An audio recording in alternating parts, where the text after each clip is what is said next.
What fool thing is Johnny doing now? Well, here we go. Lee Hacklin, private investigator, in To Be or Not to Be All That You Can Be, Chapter 3. Haas put his pants back on, zipped up, and leaned against my filing cabinet. I said, "You don't want to do that.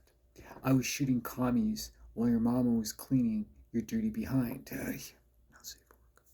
It teetered. Haas grabbed it, but gravity won the day. He and my cabinet hit the floor with a thunderous crash. Ray and I helped him to his feet.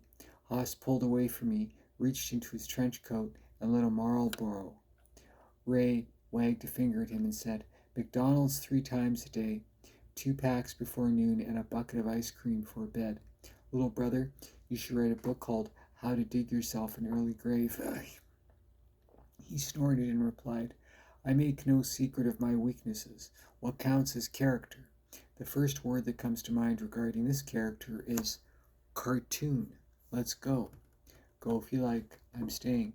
Or did you forget why we came here in the first place?"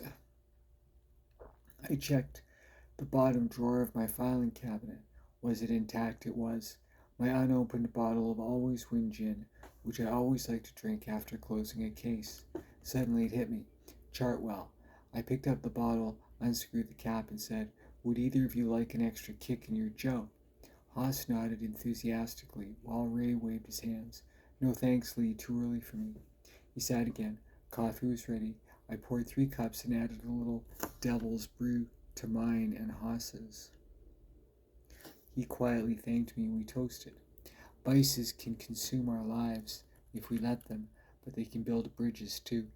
I sat at my desk, lit a blue buzzard, and said, "I'm very sorry about your loss." Ray nodded grimly and said, "Thank you, Lee." Richard Chartwell was a 19-year-old U.S. Army cadet stationed at Fort Drum in Jefferson County.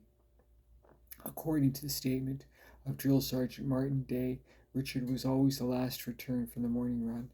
It wasn't until 3 hours had passed until Private Ben Cutter and Private Horace Havers went looking for him. His body was at the bottom of a steep hill. His head was at a grotesque angle.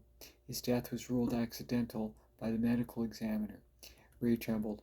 My eyes welled as Haas put his hand on the back of his neck. Ray cleared his throat and said, "It's my fault Richard's dead. I tried to squeeze a square peg into a round hole. Richard was different from all the other boys. He liked sci-fi, and he liked comic books, and he read J.R.R. Tolkien. His grades are poor, other than English, and he dropped out at 16. For the next 3 years, he bounced around from job to job.